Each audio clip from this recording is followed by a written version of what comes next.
I'm John Jaklitsch. I'm going to be your host. In today's Talks at Google session, we're very excited to welcome pro footballer and current head coach of New York City FC. Everyone, please give a warm welcome to Mr. Patrick Vieira.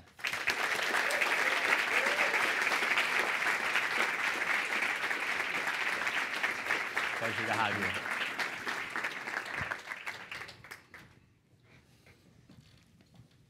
Patrick, welcome to Google. Thank you very much. Good afternoon. I was really exciting to come to Google. A little bit less now because I've seen too many Red Bulls shirts. But the good thing is that they're sitting at the back, so it's good. So Patrick, I think there's a lot of interest here about your playing career and also about your transition to being a manager. But I thought we'd start off the talk about your early years. Can you tell us, how did you first get into football? Football always been part of my life since I was 7, 8 years old. I grew up in Senegal, and from Senegal we moved to Paris when I was 8, 9 years old. And honestly, football was and still easy way to get out of poverty. And growing up with cousins, uncles, brothers, life wasn't that simple, but we always managed to get what we needed. And growing up, find out that I had a small talent in football, and I was more concentrated on the sports side than on the academy side of it. And I wanted to use a talent to really do something really interesting and something that I love and something that will help my family to have a better life. And I was quite lucky because every year that I was involved in a football club, I always had somebody to support me, somebody to guide me, to make me realize how important it is to make a sacrifice.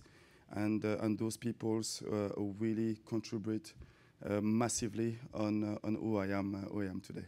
Can you tell us more about your role models growing up? But when I grew up in France in '84, you had a really successful national team. We used to call them a carré magique. I think the French people who are in the room will know who I'm talking about. We had players like Platini, Tigana, Alain Giresse, and Luis Fernandez. They were the heart of the French national team at that period. And Luis Fernandez, who was an example for me because he was playing in the same position, and he was an idol. He was somebody that I was looking up, and I was really lucky because I had him as a manager when I was in Cannes, and he was the coach that to make me play my first game in a professional level. That's great, Patrick. Switching now into your professional career, you've had a lot of great achievements in your career. What would you rank, looking back, as the one you're most proud of? I've been really lucky because I achieved more than what I was dreaming of. And I've been really successful because I was at the right place at the right time. I make the right decision at the right time because when I was 17, the club that I was playing for went into a bankrupt. And when clubs going into bankrupt, we became a free agent, so I had different options. And I was really lucky to make the right choices because that choices helped me to grow up and to improve myself and to be a better player. But you know what is important is that football was and still a big passion, and I fell in love with the game. And even today, it is a passion and it is a love for the game. But to answer your question that I forget. So, accomplishment that you're most proud of in your career. But you know what? Winning the World Cup in '98 with the French national team is a big achievement because we won the World Cup in France, and at that time, France was going through a really difficult period of crisis. identity, racism. So to win the World Cup, I think we sent a really strong message because that period, the French national team had a massive reflect on the society. The diversity of the French national team was the French society. So it was really strong message that we sent to the world. And that was a really proud moment for me to be part of that team. And of course, signing my first professional contract was a massive success because that is what I was dreaming about since I was 8 years old. And of course, going through with Arsenal through the season unbeaten was a good achievement, and being a coach as well, because during my playing career, being a coach wasn't part of my plan. If you was asking me, do you want to be a coach when you retired? I would say no chance. and just life is full of surprising. Tell me more about the World Cup when you won in France in '98. What do you remember most about what happened afterwards? How did it change your life? It changed my life because that put me there with the rest of the players in the international level. Winning the World Cup with the team that we had was unbelievable. I don't think the French national team will have a team that we had, because that team was unbelievable. We had the best player in the world of Zinedine Zidane. We had one of the best goalkeepers at that time with Fabien Barthez. We had one of the best defenders in the world with Marcel Desailly. The best outside back with Lizarazu and Lilian Thuram. And just those players was unbelievable. And that time we had everything. We had talent, we had experience, we had desire to compete. Everything was there to win the World Cup. And to do it in France was a fantastic achievement. That's great. That's great. And you talked a little bit about your unbeaten season at Arsenal. Looking back on that season, is there any particular moment you remember most from that season? Maybe a time where you thought, oh, this is the end, it's not going to happen anymore, or this was my favorite moment from that season?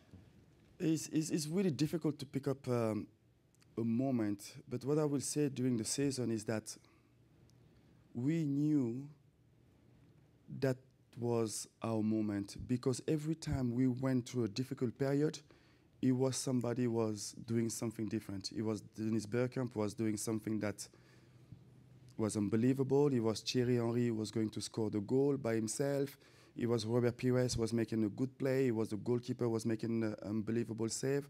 We was losing 2-0 at halftime, and we will manage to get back because we had the spirit, we had the quality up front to score the goal, so not to concede the goal. But I think that generation was really complete because in every line we had leadership, we had talent, and we had, for me, what was really important, the same goal, the common goal, and that was fantastic. And of course the relationship between us as well was really good. Is a really special moment. That's what I was said early on, that I was quite really lucky, because I really play for teams where we had talent, yes, but where we really lived together really well, because to achieve or to win something or to do well, you need more than a talent. And at Arsenal, at Juventus, or even with the French national team, we had more than the talent, and this is the reason why we've been successful. I've heard you talk a lot about what makes a great team. I've heard you say that it's not necessarily having, a great player and then not caring about, let's say, the goalkeeper or the defenders, right? It's having balance within a team. Would you say that was something that was very common in the best teams that you played? Yes, it was really common, because what was really important for us is to understand what is your strength and what can you do to help the team. Like myself, if I was trying to be Zinedine Zidane, we're never going to win the World Cup. If you build a team and to have 11 Zinedine Zidane, you will not going to win the World Cup. I think you will need mix the team regarding the quality of the players and what the teams really need. And it's important for players to identify themselves, to know themselves, and to know what is their role and responsibility on the field. And when you have a talent in a team and everybody is respecting each other, then you have more time to succeed and to be successful. And the French national team, that was a strength. At Arsenal, that was our strength. Thierry Henry knew that his strength was to score the goals. His strength was to run behind the back four. Zidane was the mind of our team. He was the creative players. You have architects and you have builders. So when the builders try to be the architect, we're having a problem. And I think in every kind of business is the same. And at Arsenal at the time, if I was trying to be the architect, then it will be a problem. We talked about this a little before we came on stage, but you were actually very excited to come to Google to learn how we work together and how we build great teams, which is something I thought was very interesting. Do you want to maybe talk a little bit about it? I find it quite really interesting because you are an international brand, and I think you have people who come in from all around the world. And it's quite really interesting to see how you put in this kind of differences together to be really successful. And when you look at in the dressing room in our world, in football, it's quite the same because we have players coming all around the world, different background, but the objective is still the same. How can we put our differences on the side, but working together to be successful? And what I find quite really interesting is that when we came inside the building, I find it quite really fresh. There's colors everywhere, and I think what makes it really successful brand is the fact that when you come in the building, you want to stay in the building, you want to work in the building. It's a good place to be. I know that the food is free, that's one of the reasons. I don't know if you've heard, but we're hiring if you want to work here. Yeah. But it's true, it is really nice place to spend time because you spend more time here than at home with your family. And that is what we need to create in our world in football is we want players to come and spend time in our office, in the office you can say it. We want players to come and spend time in the training ground. So it's important for us to make it nice, to make it really really nice to spend time. And I find it, I do understand one of the reasons that you guys been really successful, and I think that is quite really interesting for us to take back to our world. And we hope you can get some ideas when we do the tour a bit later. But Yes. Changing subjects a little bit, still talking about your playing career now. You've had the chance to captain a few teams in your career. Tell me what it takes to be a good captain. I think it's always the same question is, are you born as a leader or you become a leader? What do you think? Huh? You become a leader? I don't agree.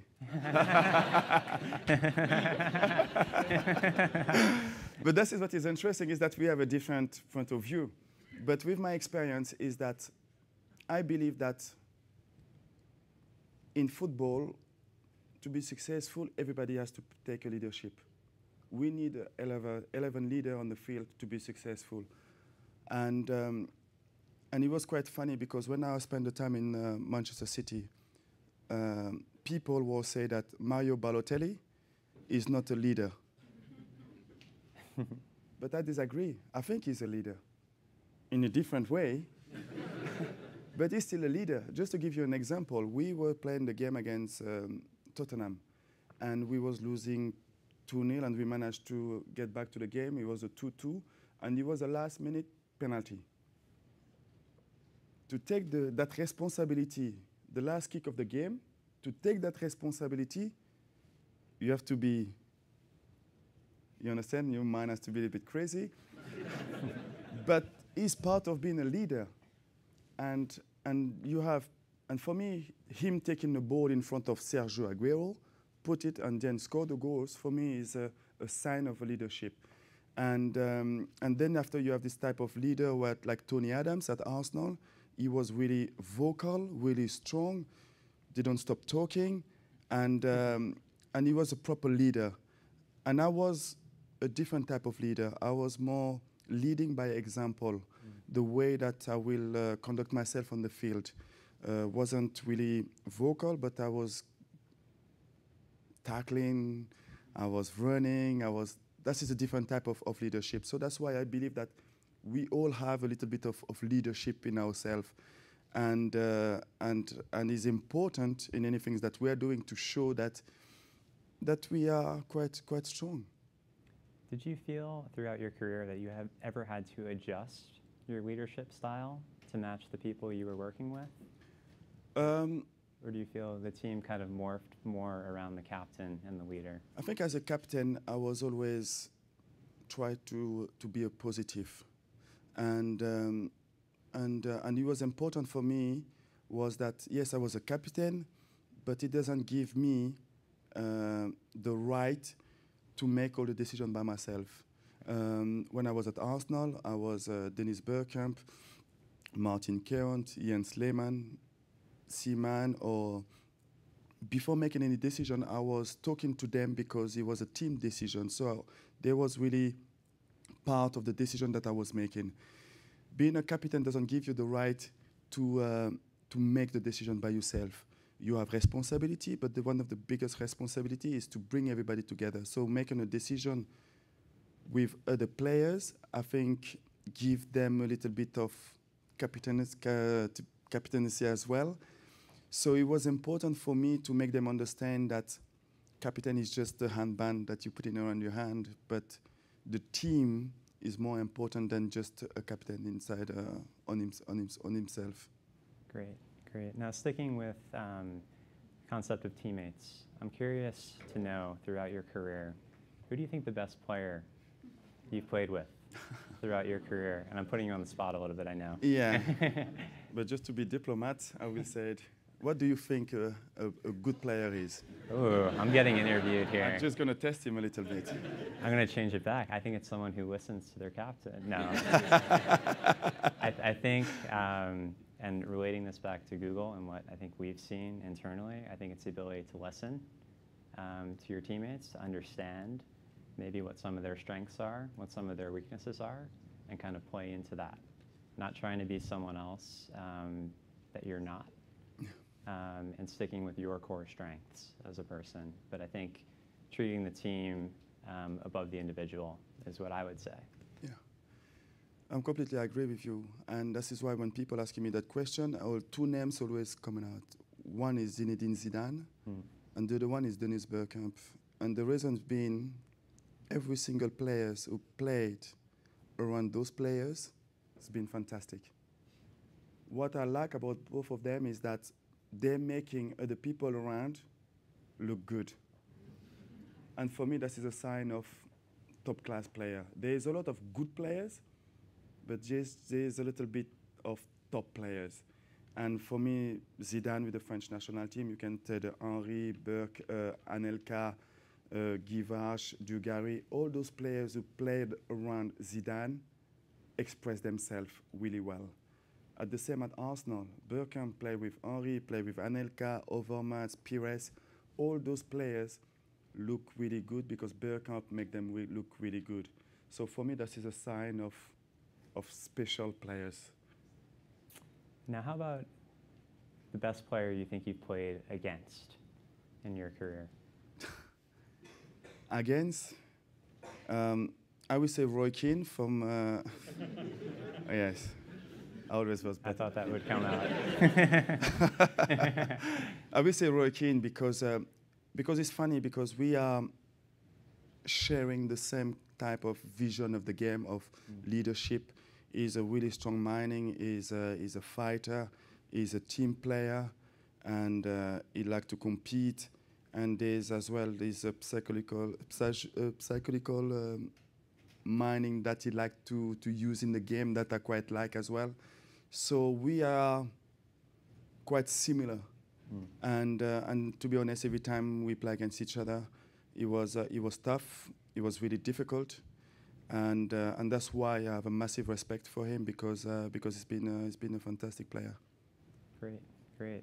Now let's switch over to your managerial career now. You mentioned that if we asked you when you were younger, you said, no way would I ever be a manager. So why now? And I guess what changed since you were younger? I think because I never put myself in the other side. When I stopped playing for Manchester City, I didn't really know what I really wanted to do, because I've been playing football and focus and concentrate about football for 15 to 17 years. So when I decided to stop, it was really difficult for me to find my way, I would say. So I was really lucky, because at Manchester City, it was a guy called, one of the director called Brian Marwood. And Brian had a vision of me that I even didn't have for myself. So that's why it's quite really important to believe and to listen to people, because sometimes people can come with a really good idea. So Brian offered me to spend 2 years in a staff in Manchester City and to spend time in different departments in a football club. I knew that I wanted to stay involved in football, because that is what I love and that is what I know and that is what I do best. But in which department, I really didn't know at all. So I spent time in the academy, I spent time in the finance, I spent time in with the sportive director, I spent time in the recruitment, in city, in the community, try to understand where I can feel comfortable or where I can bring my experience. And sitting in the office wasn't something that I was feeling really comfortable with. And when I spent time in the academy, the fact that spending time with the young players, the way they was looking at me, the way they was taking in consideration the message I was sending to them, I felt really comfortable about it. At the same time, I was doing my badges, and I just fell in love, because I put myself in a situation that I'd never been before. And doing that allowed me to know more about myself, and I felt in love with coaching. And I did my badges, and I worked for 2.5 years with the under-21 in Manchester City, and I love it. That's great. That's great. And you've had the chance, obviously, to play for a lot of great managers over the years. Is there any one in particular that you feel like has influenced you most, or do you think it's a bit from each one? All of them, because I've been really lucky. I had some of the best managers in the world, and I spent time with them. I've been listening to them, and of course I take a little bit of something of each one of them, like Arsene Wenger, spending 9 years with him, the freedom that he gives to the players, his calmness, his office, the fact that his office is always open for conversation, the way that he's managed to turn your head around was quite really interesting, because Arsene, you can say, okay, I'm going to go to his office, I'm going to tell him that he was wrong. You come back from his office and you say, no, he was right. He was really good on changing people and players' mind. That is something that I find really interesting. The fact that I spent time with Mourinho, where he was really strict, with a really clear idea about what he wants, when he expects, the information he was giving to the players, that was really, really good. I had Capello when I was 18 years old, when I was in Italy. The way that he's managing the group, his tactical knowledge, I've been really lucky. So I learned a little bit of all of them. But I think what is important, and if I really want to be successful, I have to know who I am. I have to coach with my personality and my philosophy. If not, if I try to be a Mourinho, Wenger, or Capello, I'm not going to have any chance to be successful. So if we were to ask your players today to describe you as a manager, right? And you said, I need to be me, right? Who are you as a manager? That's a really good question. I think I'm in a process of learning who I am, because I'm a young manager. I spent 2 years with a developing squad, and developing squad is in a different level from where I am now, because for 2 years I'm working with the development squad, And developing squad, winning or losing, it doesn't matter. What is important is to developing players for the future. And now I went to a different world where it's all about winning and winning with style. And I'm facing some situation that I've never been before. And I'm in a certain situation that I still learn a lot about myself, how to deal with the situation, how to deal when we're losing 7-0 against, against the team. That type of situation make me learn about myself, about how to deal with the pressure, because being a player and being a coach is completely different. When I was a player, I was concentrated about myself. Players in general, we are egoists and we always thinking about ourselves. I was preparing myself during the week to be fit and to be mentally prepared and tactically prepared for the game in the weekend.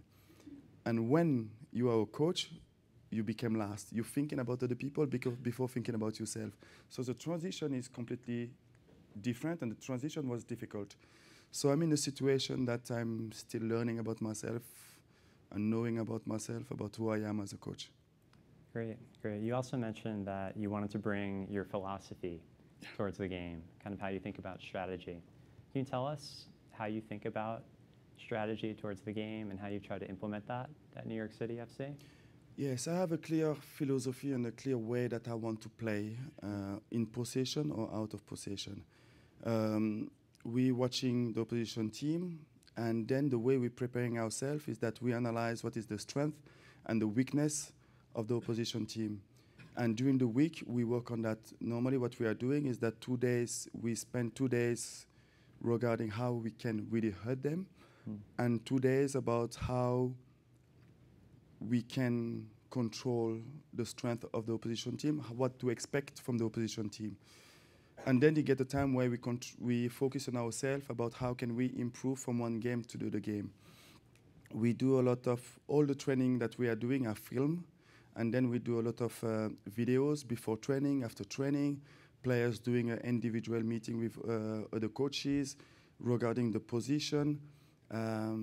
Because what we find out is that some players are really learning faster and the message is more clear when they are on the field, and other ones where they are in the room.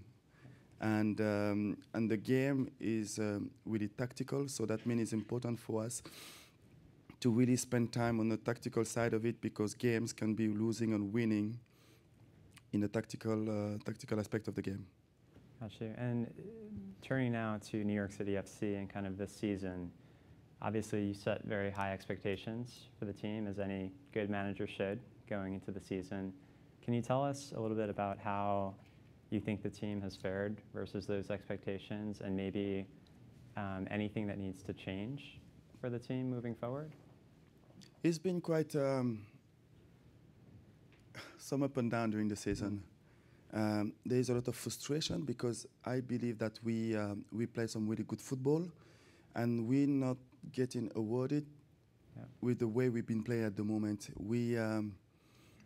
We create a lot of chances when we played. We're scoring goals, but I strongly believe that we should score more goals. We should have more points than what we're having at the moment. But in the other side of the game is that the fact is we conceding a lot of goals as well. How to find the balance is something that we really need to work on. To be honest, I'm really pleased with the way we're playing at the moment, but in the other side, I'm not really happy with the points that we're having at the moment. We should have more points that we're having now. There's still a lot of work to be done. At the same time, we have to be patient because the team is only 2 years old, the club is only 2 years. But in our world, there's a lot of pressure, and we don't give too much time to work and to develop ourselves. So I need to figure it out as soon as possible. And but I'm happy with the way that we try to play football, because that is really important for me. It's really important for the club. We want to win, and we want to win playing the right football. Got it. Now let's turn a little bit to the MLS in general. Okay, I know you're a bit newer to the MLS. Yes. Tell us. And it's completely different.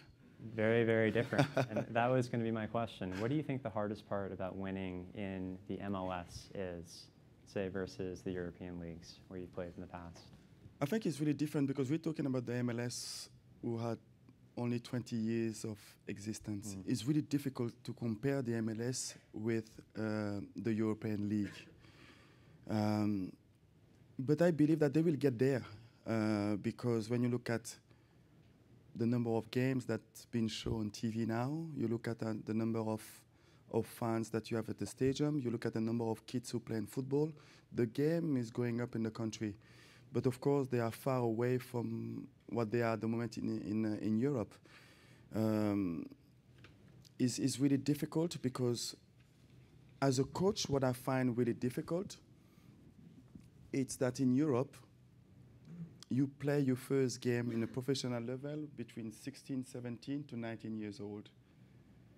And in the US, a young player played his first game in a professional level between 20 to 22. And that is quite really late. So I believe that the grassroots football has to improve a lot in the US. The number of hours that young players spend on the field has to be much more than what it is now, because there's a massive difference of hours of practice between Europe and in the US. And why do you think that is? So let's turn a little bit maybe to the culture of sports in the US versus in Europe. What do you think the biggest difference is? Obviously, soccer is not, the #1 sport in the US versus Europe. Do you think it's just the games aren't on TV as much? As you mentioned, there's not as much grassroots. I think it's a little bit of everything. I think, when you're going to college here, when you look at the college competition here, football college, you're training twice a week and you play 4 months competition. And that is between 16, 17 to 22. And that is a crucial period of your development in Europe. And that period, that is where you make it or you don't make it in Europe. And to develop that players in the US at that age gap is too late. And they will need more coaches, they will need more grassroots training, they will need more facilities as well. But it will take another 20 to 30 years to be better. But I think they are doing the right stuff at the moment because everywhere we're going, there's fun at the stadium, there's kids who play football, and I think the future look bright for the US national team.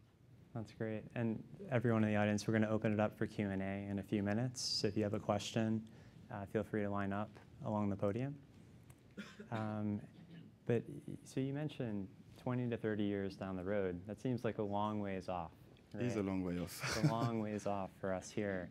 Do you think it'll take that long for the MLS, say, to be on par with some of the European leagues? Or do you think that will come sooner? What is it going to take, essentially? I think it will take time. It will take time because the league is completely different. I'll just give you an example. We play to Portland. From New York to Portland is 7 hours, 6 hours and a half, 7 hours flight. When you're in Europe, 6-7 hours is the period you're taking to go to holiday. So you're not traveling to 6-7 hours to play football. So the traveling is a massive problem in the MLS, and you have to deal with it. So you have some problems in the US that you don't have in Europe.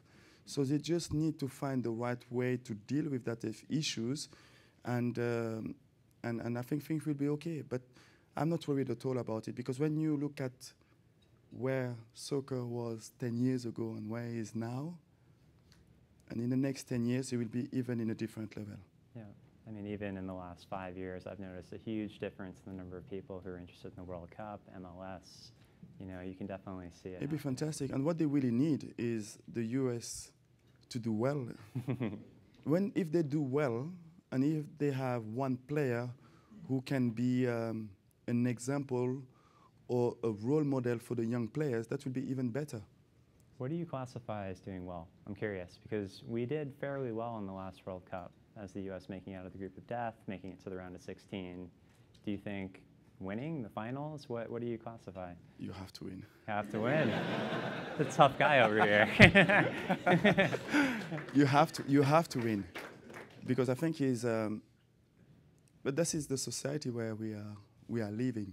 Yeah. You need to win. You need to win. You need to have a role model like basketball.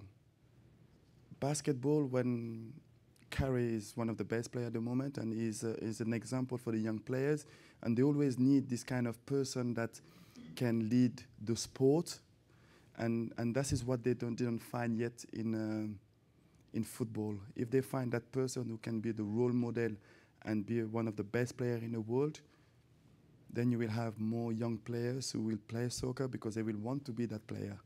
For us growing up in France and for the young players in France, it's quite really easy because we had Michel Platini before, and then we had Zinedine Zidane. Now you have Pogba. In France, we always managed to have one player who is part of the best player in the world, and he was a good role model for the young players. And I think in the US, if you have that, and that will help to develop the game in the country. Hopefully that's sooner than 20 to 30 years, but we'll see. I hope so too. Anyway, that's going to conclude the informal chat portion. By the way, we wanted to give you a Google shirt for coming today. Anyway, here you go. I was hoping for a free lunch. Oh, ooh. Tough guy again. Thank you very much. Of course, of course. Thank you. Thank you. And we'll start with the Q&A session, if you want to go first. Yeah. Is this on? Oh, great. Thanks, Patrick, for being here. I'm a lifelong Arsenal fan, so this is it's great to have you here. Thank you. My question is around how football has changed and how that would change the way you think about things going forward. So if we could take a 18-year-old Patrick Vieira and put him into a team today, working for a manager today, because, you know, Arsene Wenger and Arsenal are very different now as they were 10, 20 years ago. Where would you want to play and who would you want to play for, and why is that? The game changed, and I don't think the game changed for good. I think honestly it became a little bit more difficult because I believe that the gap is going up between fans and players, and one of the reasons being is that young players, I believe today, earning too much too early with not showing too much. And that is what the problem is in football. But I don't think it's just in football. I think it's a problem that we're facing in our society. Young players or young person want a job with not doing nothing. And that is a problem of the society. And that is what we have to deal with. And I think clubs, we have a massive part to play because to earn something, you need to deserve it. You need to work for it. And we need to change that. If not, I believe that it will get worse and worse. And if I 18 again, and if I have to choose a manager that I would like to play for, I will say Pep Guardiola, because of the vision that he had and the way that this team's playing. I think I will enjoy it. Okay, cool. Thank you. Thank you. Let's take a question from over here. Hi. So you mentioned earlier the greatest players you played with, and obviously the level, the top quality is unbelievable. I have two questions that relate to that. One, how do you think is the best way for those players to come here as they start or in the middle of their career, as opposed to what we've seen over the course of the past decade where the top players come here towards the end of their career? And two, how has your transition been here, given that you've played on the highest of levels and you've come here where it's probably not on that same level? You're asking me that question. You want me to be in trouble with the DP we have in our team? Tough question. That's a tough question. No, but I think you have, try to be diplomat here. Please don't. You have step. You understand what I mean? You have step by step. I think when they create the MLS, what was really important for the people from the MLS is how can we show to the world that we want to build a really successful league. And I believe that the first step was to bring players with the big name because you want to make the world aware of what we try to do here. And you going to a different step, and I think in our football club was the same. We bring players who were mondially well known, but we bring players to our football club who won everything in Europe, but they still have desire to compete, to be successful, and to win something with the club. And I think in the next 4 or 5 years, the MLS has to move to a different level.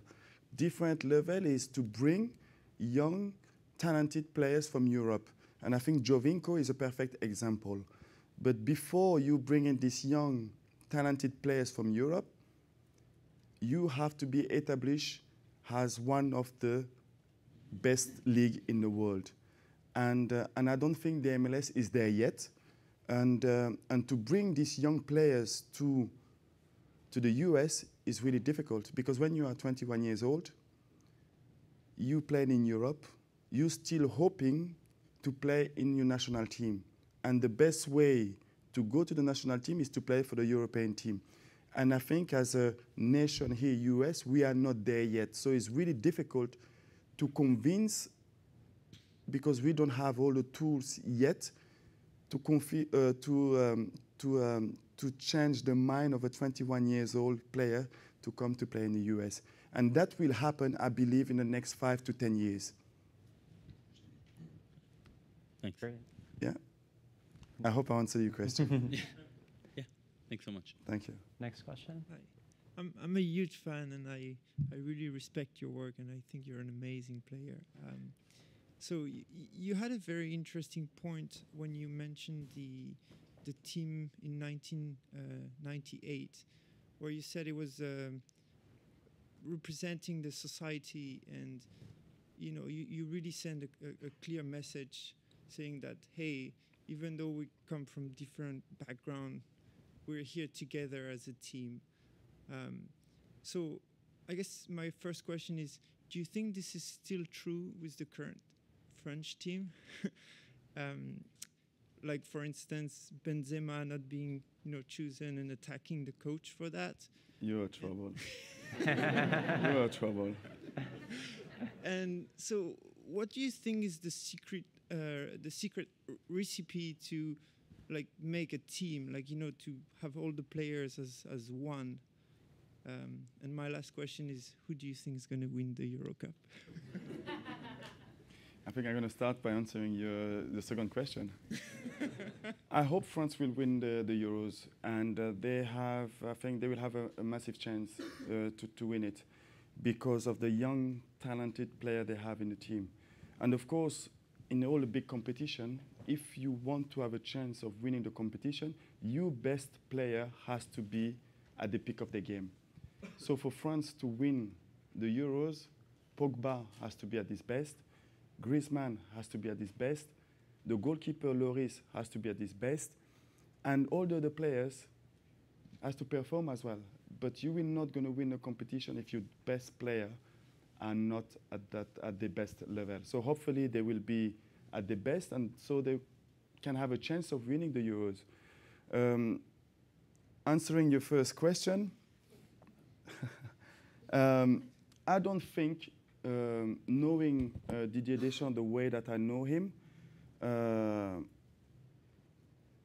he didn't pick up Benzema or Ben Arfa because there wasn't a space for them in the national team. And I strongly believe that is based on what they are doing on the field. And then we can all agree, saying, yeah, but it's good, it's not good.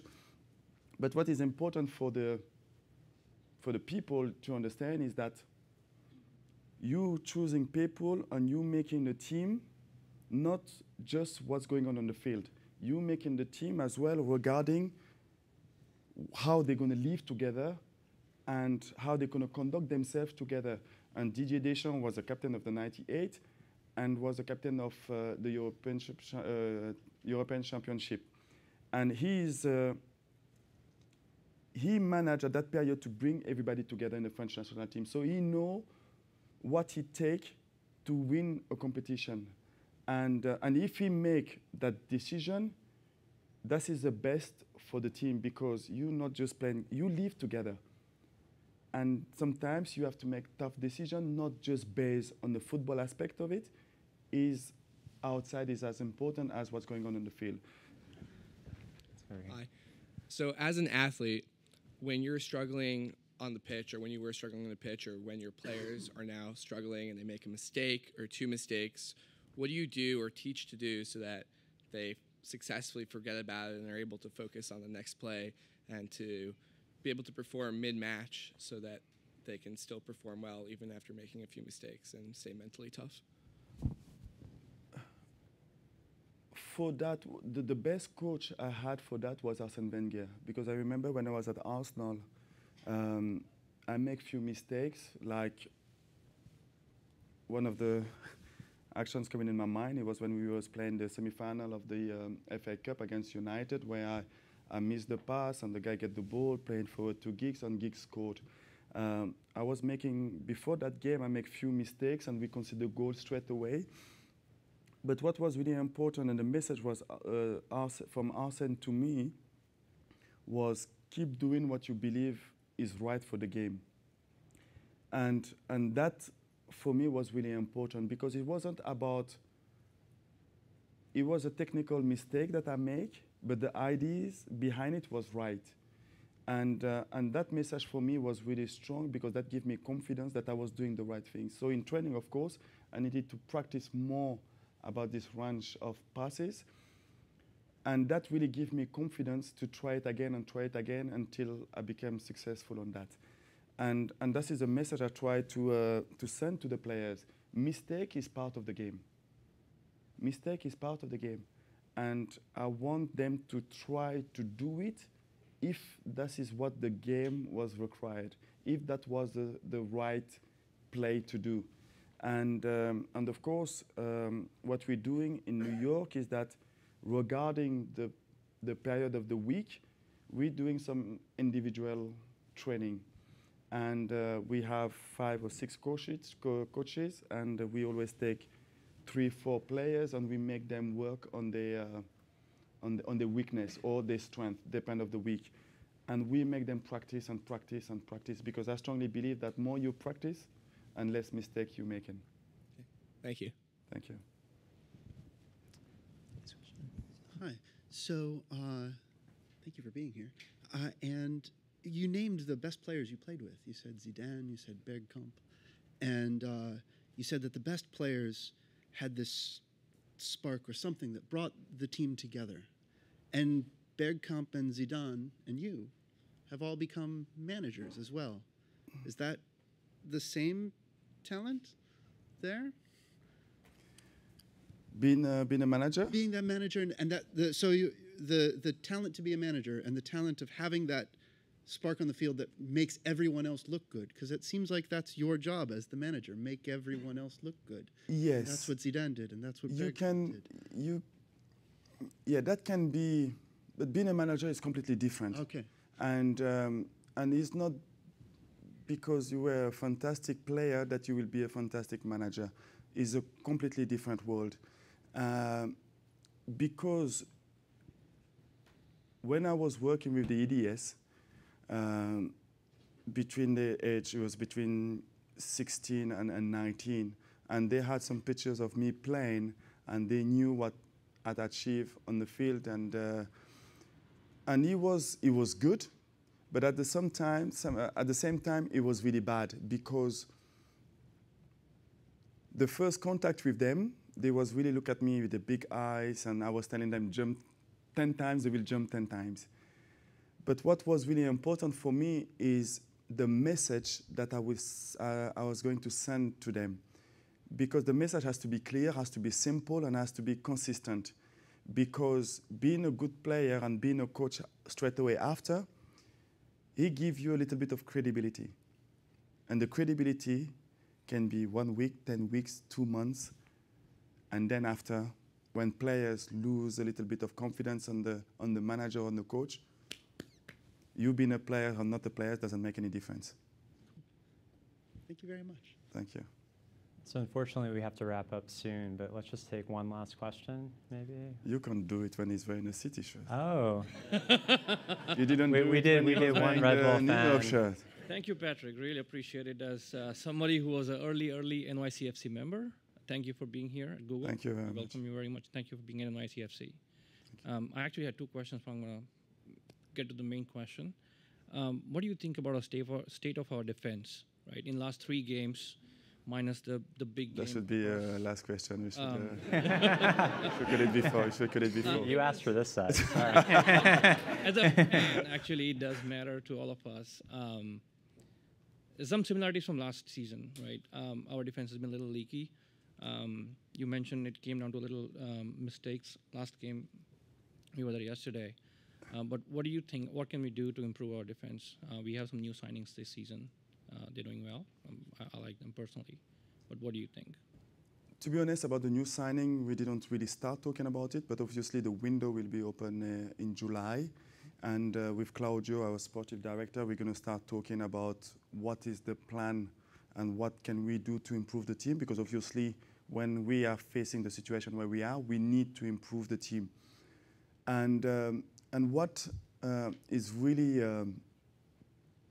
difficult to convince the fans and the people is that when you look at our game from last night, after the game like that, like you or like the majority of the fans think that the massive problem we had was in defense.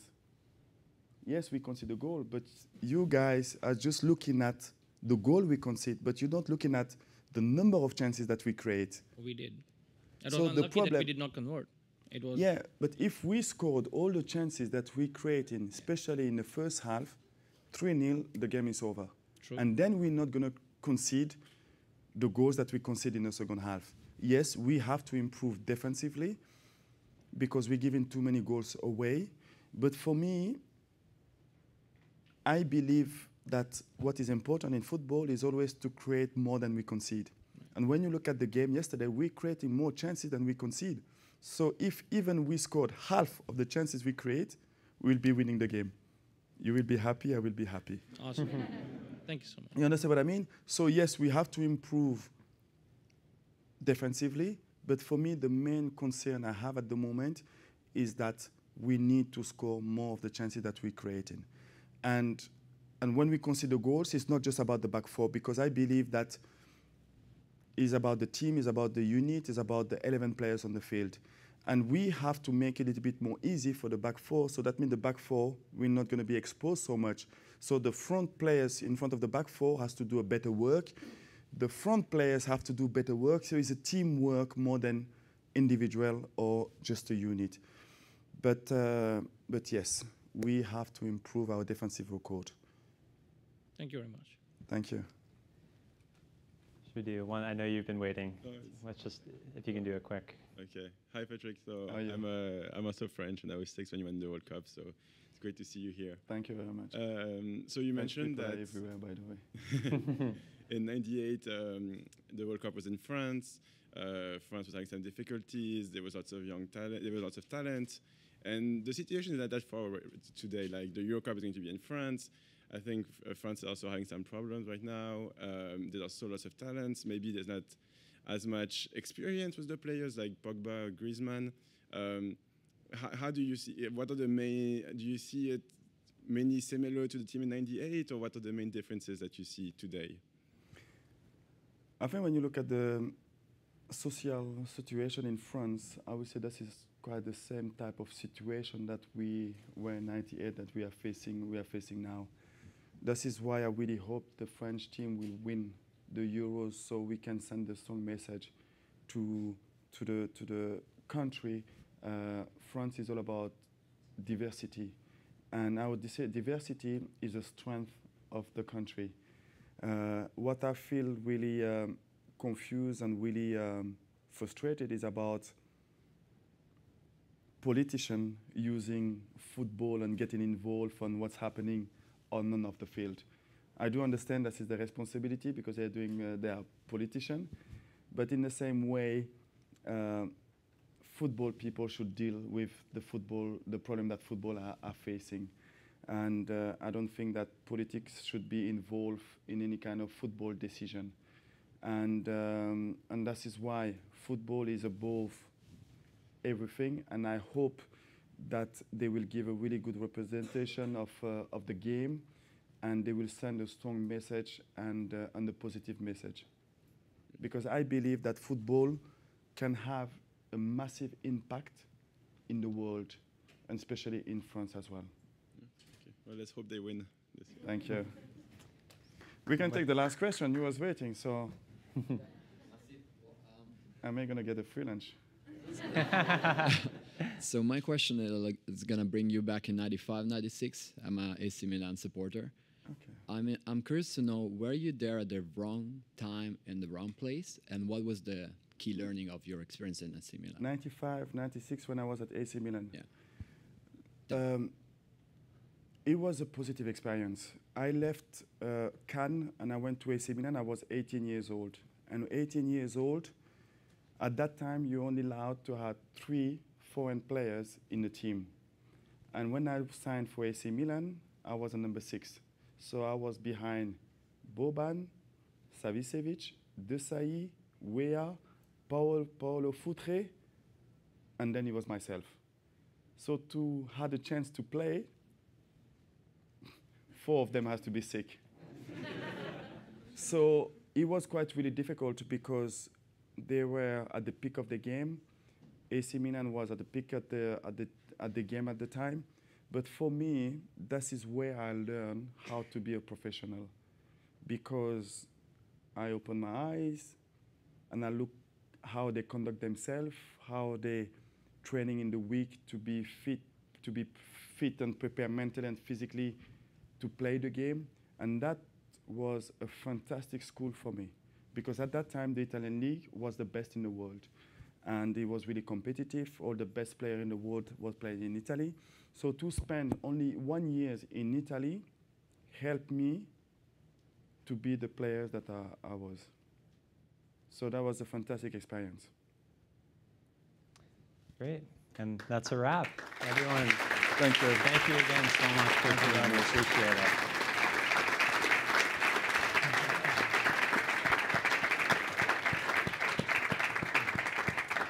Let's get you your free lunch now. Yeah, but before, I was hoping for the free lunch, that's why I bring you a gift.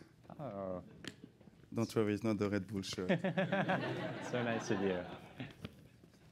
So it's just to show the appreciation, to say thank you very much to having us here. We just bring you a shirt signed from our VP. This is great. For the other side, that's amazing. Thank you very much for coming again. Appreciate it.